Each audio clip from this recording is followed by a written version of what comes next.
Welcome back to my channel. Today we are going to be making a birthday cake for Clay tomorrow for his birthday. A few weeks ago we'd seen on Rainbow Plant Life's channel, and I think her email list, I don't know, maybe, an incredible vegan lemon cake. I think that's what it's called.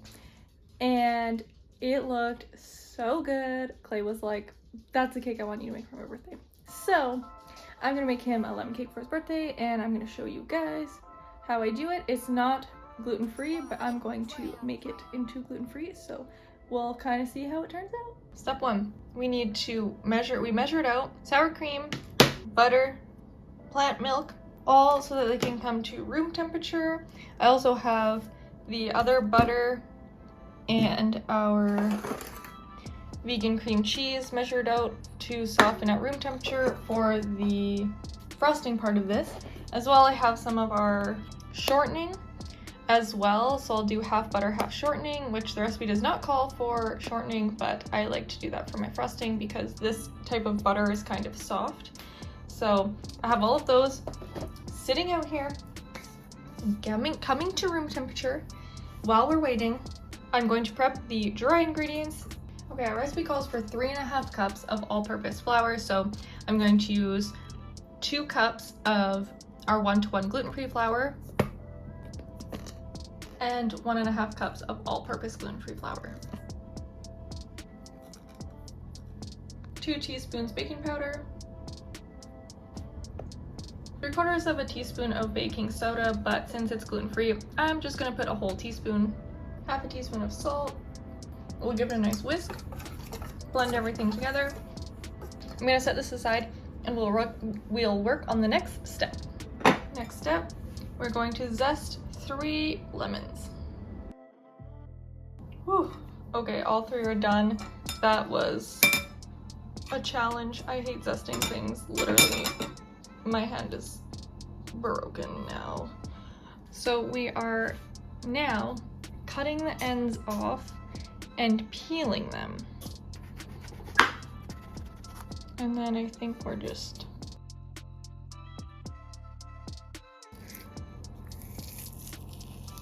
okay. And then we're gonna get rid of all this stuff. You know what I've decided? Since this is so tough, I'm just gonna peel off all of these little pieces of lemon and stick them into my thing there. Instead of chopping it into pieces, this is just too difficult. So I'm almost finished. I have 1 lemon left. I just wanted to show you my technique that I've been doing. So basically, cut both ends off, right? And then what I found is actually to peel more like an orange like this works better, but I just cut it in half, and then you can see how some pieces already are like off, don't have anything around them, like this stuff. So you can just peel it off instead of having to actually cut anything. Okay, see how this is here? So if I peel it off and then I have all of this, it's just the flesh. And then I can just pick chunks like this off and throw it in my little pile here. Next step is to weigh out 70 grams of these lemon pieces into our bowl here, and then take 3 tablespoons of the juice that is underneath, which surprisingly, it looks like there's quite a bit of juice. So, you do not need this many lemons. But see how nicely like these just shredded when you do it that way. I'm so tempted to eat this. Okay, good. Also, our butter and stuff is like so freaking soft now. And our 3 tablespoons of lemon juice. That's gonna be just perfect, I think. Yeah, okay. We're back to our lemon zest, and we're going to be adding sugar to it. 1 1/3 cup. And it says to use your hand to get in here with the zests to release the essential oils. I have never made a recipe like this, and this is also like a highly complex recipe, so do not be afraid, okay? Just take your time, do it step by step, follow the directions, okay?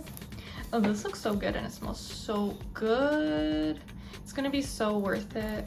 To add in one of our sticks of butter into here. It's still super soft. I put it in the fridge for a few minutes to re-solidify, but you know what, it's fine. It's actually not that bad. Half a cup of neutral flavored oil. Alrighty, now we're going to beat on low and hope it doesn't just spray everywhere. Alrighty, so we're supposed to beat until it's shiny and fluffy, and I'd say it looks pretty shiny and fluffy to me. Moving on to the next step. We have our aquafaba from our can of chickpeas, which is probably about 3/4 of a cup, so I'm going to do half a cup. And we're going to beat this. So that looks good, even at the bottom. So now we're going to add our aquafaba to our lemon, sugar, butter mixture here. Ooh. Now aquafaba is used in replacement of eggs a lot of the time. And you can beat it into meringue. It's actually such a useful thing. It aids in giving volume as well. 3/4 of a cup of our room temperature milk. Sour cream, pre-measured again. Tablespoon vanilla. It does say to mix on low, so let's give it a mix. Oh, nope. Nope. We're just gonna whisk this. Going to add our lemon pieces, but drain off any excess liquid. Lemon pieces. Our lemon juice from earlier.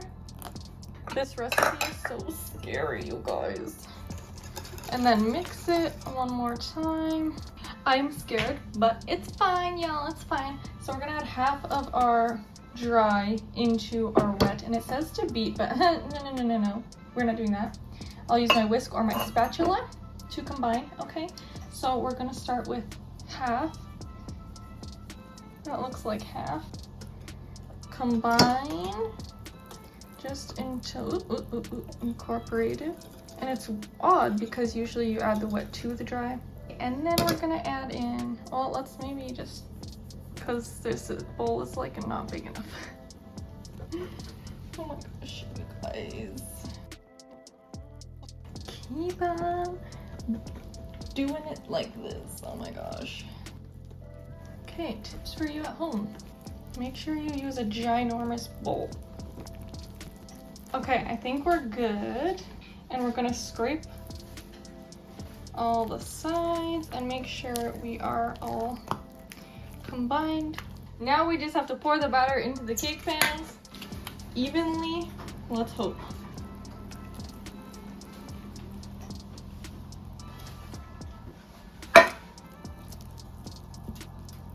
Now y'all should actually be weighing this. I'm just eyeballing it. Even out the top. In the oven we go. Yeah, 33 minutes later, here is our cake. Excuse this mess from dinner and rice noodles. Okay, and 33 minutes is the winner! Let's take the other one out. It is 10:54. Because I had to stop and make us dinner, I'm gonna let those cool maybe 10 minutes. Then I'm gonna flip them onto cooling racks. And then I'm gonna pack them away once they're cool into the fridge. Tomorrow we're gonna make the frosting, so I just put everything back in the fridge that I had out, and then we'll make our frosting tomorrow. So I will see you tomorrow when we finish this cake. All right, y'all, we're back. It's the next day and I'm finishing the cake. So I have our 2 layers here wrapped in plastic wrap and then frozen, so they're not quite still frozen. It's easier to cut them and to frost them when they are cold, so that's why I did that.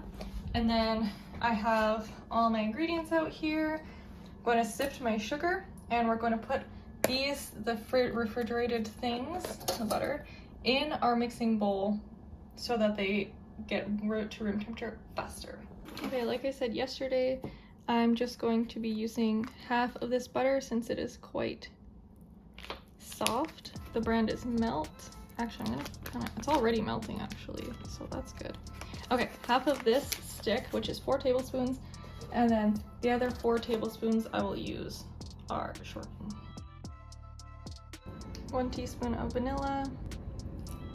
So this isn't how it says to do it, but this is how I usually do my frosting, so I'm just gonna follow how I normally make my frosting. Next, I'm gonna sift the sugar. So sifting I use this organic wholesome sweeteners. Sometimes I use another brand combination, but I'm just gonna use all of this kind today. When you sift it, it makes it smoother, less chances it'll be grainy, and more fluffy, and just better, to be honest. So, because also, look at how lumpy that is. Like, you can't, how is that gonna blend in smoothly? Okay, so that sugar was a little bit older. This is the brand new bag I just opened. It's a lot less clumpy, but it still has clumps. And then this is after the sifted. Look at that, so much smoother. Alrighty, there's our finished sugar. It looks like dust. So amazing, that's what you're going for. And there's one more ingredient I'm gonna add in now. I don't know when you're supposed to add it in, but it's just salt, 1/8 of a teaspoon. We're gonna beat this. Okay, it looks perfect. It's a little bit shiny, looking good. Now we're going to add our pre-measured out vegan cream cheese. Blendy time. So just until combined, so looking good. Now let's add the sugar. For frostings, I normally do 1/2 cup at a time. And I would sift it again into the bowl as well, but that sifter is very fine, so in total I sifted 2 1/4 cups of sugar. Okay, we're finished. This looks amazing. It's actually not too drippy, but she did say you can put it in the fridge to firm it up. Since I put the shortening, I think that's what kind of keeps it a little bit more firm for me. Alrighty, you know we have to taste test it as I put everything away and just trust it it's gonna taste good. You know what I forgot? It says to put lemon zest in the recipe in here, but I was like, well, it's already lemon cake. But I have lemon extract, I think, and I was gonna throw that in there. This is actually really good. Oh my god. Very cream cheesy, not too sweet. Perfection. And I just tossed it in the freezer while I'm gonna prepare the cake. So let's do that now. Alrighty, let's cut this in half. The reason why I'm doing it is because it's fairly thick cake, and there's only 3 of us eating. So I don't want to make some ginormous cake and like we can't even finish it. So I wish I had a better knife, and this is definitely not how you're supposed to cut it, but luckily it is still a bit frozen in the middle, so it's not going to fall apart on me.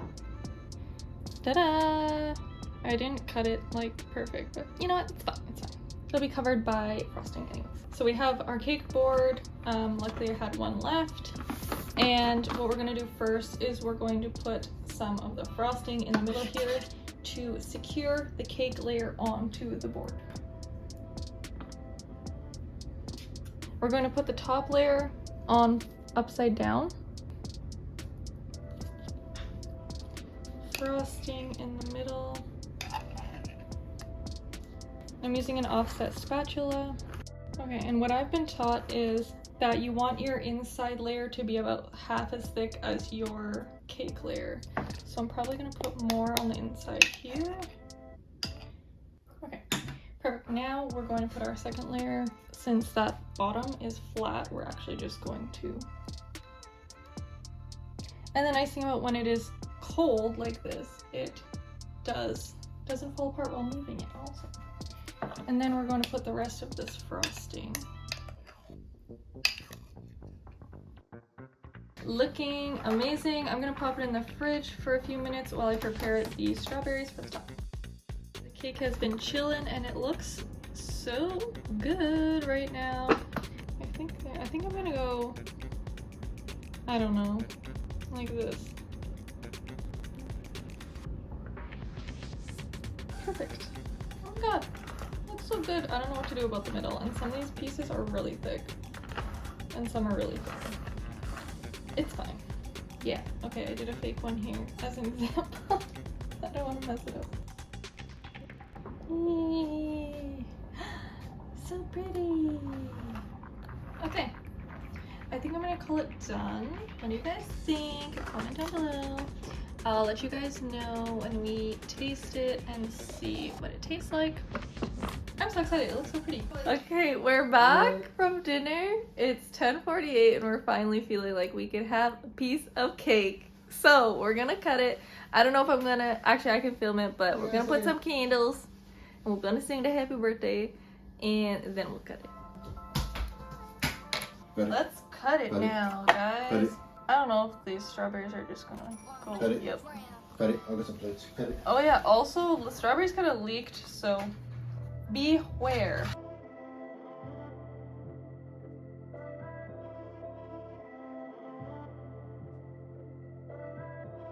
Oh. Ooh, that looks good. Ooh, this is cutting so good, y'all.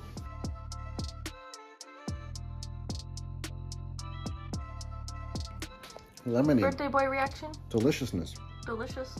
Lemony deliciousness. Ooh, okay, so here's the look, the crumb.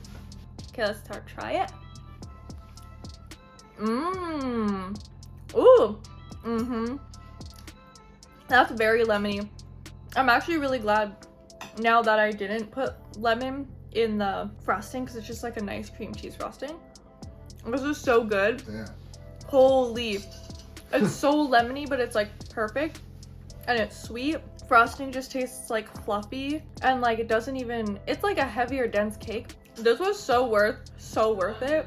This turned out so good. I'm so happy with it. It did take forever to make, so if y'all want to make this cake, it is from Rainbow Plant Life. I changed up a few things, like I said. I'll put the ingredients and everything. I changed how I did it to make it gluten-free. Super good, super delicious. When I feel like putting this much effort into a cake again, I'll make it again. But I do have the other half still here, chilling. Might do something fun with it, just because, like I said, we don't need a double. This is a lot of cake already. We do not need more than that. So anyways, I hope you learned something. I hope you enjoyed watching me make this cake and how it turned out. I hope you try to make it yourself. And with that, I will see you in the next video. Bye. Bye.